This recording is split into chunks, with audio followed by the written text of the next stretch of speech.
I was folding laundry in nothing but a tank top and boy shorts when the front door opened loud, casual, confident, the kind of slam that only one person made. My body tensed. No one was supposed to be here. This was supposed to be my week alone in the corporate apartment. That was the arrangement 7 days of peace before renovations started. It was the one thing keeping me sane after 80-hour weeks. And then I heard it, the clack of Louboutin, followed by a lazy hum that made the hairs on my neck rise. I froze mid-fold.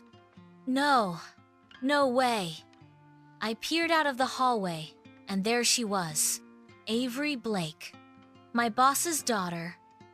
Red leather jacket slung over one shoulder, designer sunglasses pushed up into her wild golden curls. The same girl who cornered me after the Blake Foundation gala whispered, "You're prettier when you're nervous," and kissed me like she'd been waiting years to do it. The same girl who ghosted me the next day. Now she was tossing her bag onto my couch like she owned the place. "What the hell are you doing here?" I called out, still partially hidden. Avery looked up, one brow raised like I was the one trespassing. "Hi to you too, roomie." She stepped closer, eyes trailing down my bare legs like they had every right to.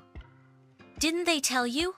Daddy said I could crash here while my loft gets fumigated. Guess we're sharing now." My mouth opened, but nothing came out. She was already kicking off her boots. No, this is my week," I insisted, stepping out fully into view.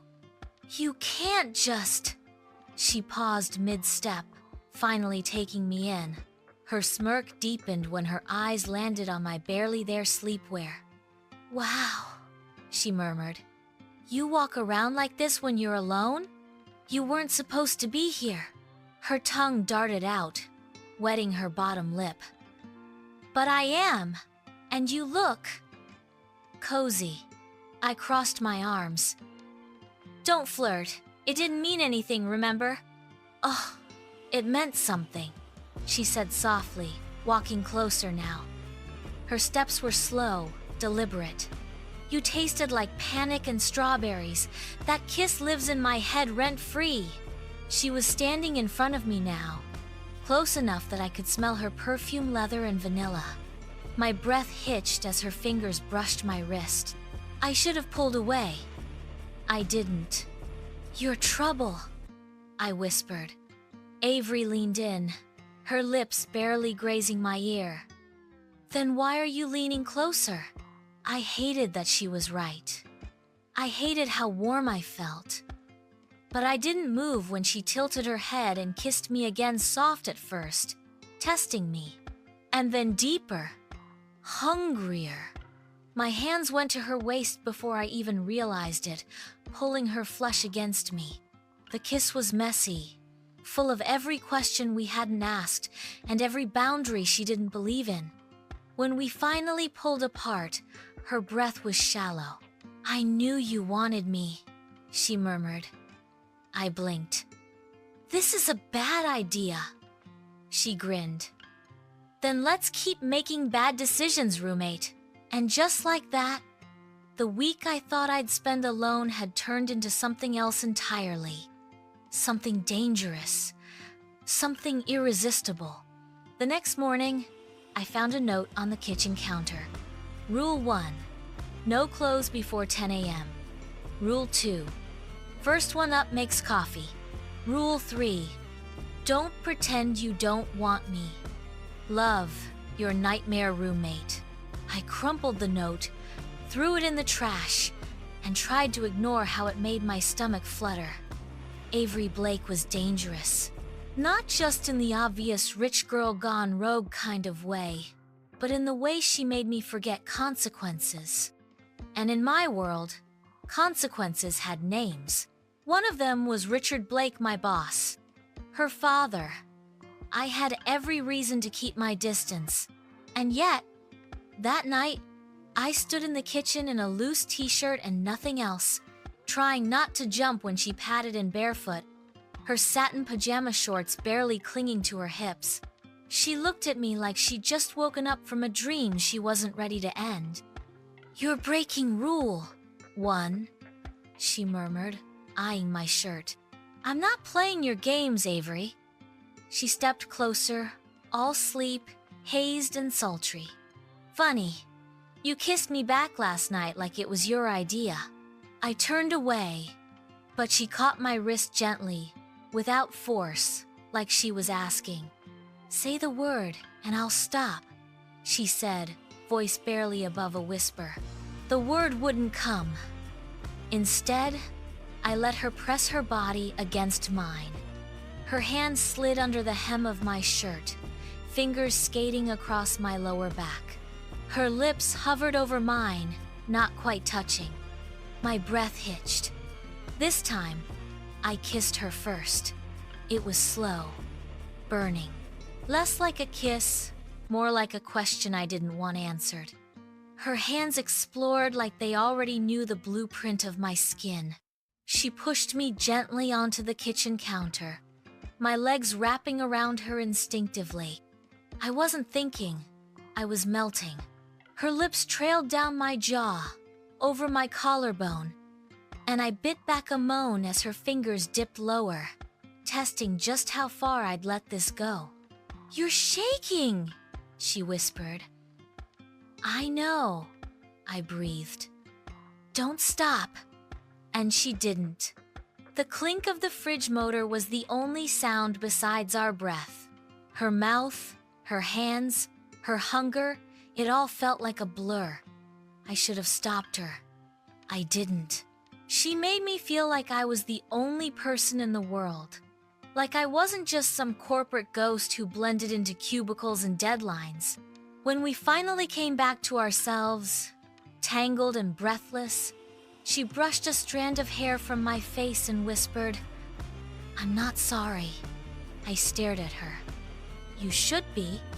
Are you?" I didn't answer, because I wasn't. Later that night, I sat at the edge of my bed, staring at the skyline, wondering what I'd just done.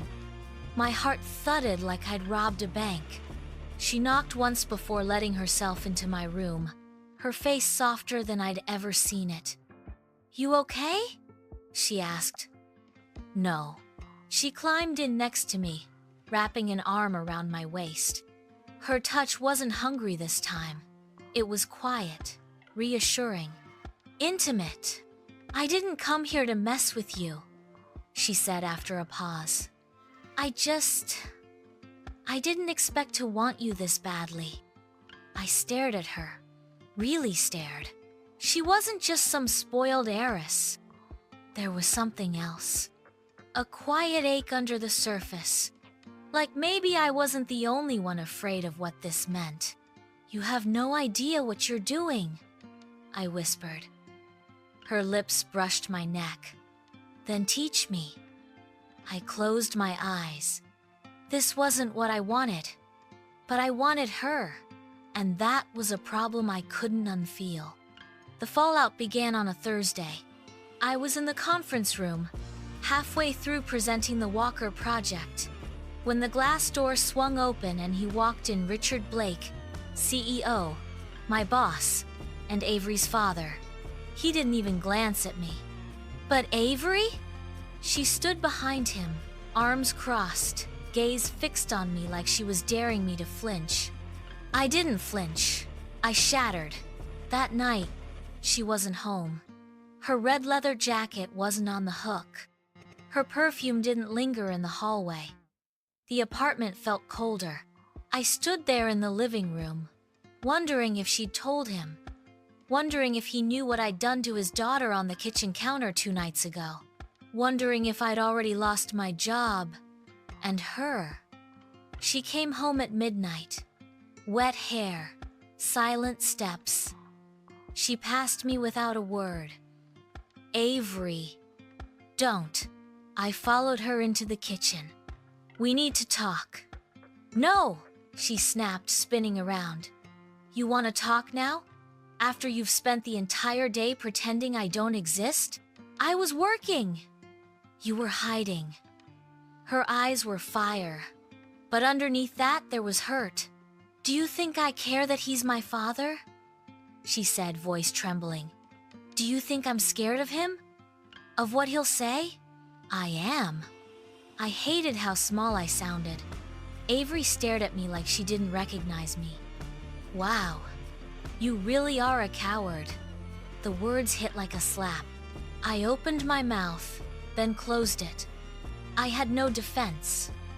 I'm sorry, I whispered. I didn't want an apology, Mira. I wanted you to choose me. I swallowed hard. I did. No, you chose fear. You always do. She turned, headed toward her room. I stood there frozen. And then I did something I'd never done before. I followed her in. She was halfway into her pajamas when I caught her by the wrist. She turned, startled, and I kissed her like it was the last kiss I'd ever get. This wasn't a question anymore. I kissed her with everything I had: fear, guilt, want, love. And she kissed me back like she was drowning and I was the air. We fell onto the bed, bodies tangled, mouths urgent, hands hungry. It was desperate, beautiful, angry, healing. When it was over, she curled against me, quiet and slow. You're still scared, she whispered. I'm terrified, I admitted. She kissed my chest right over my heart. Good. That means it matters. The next morning, I walked into Richard Blake's office. I told him everything.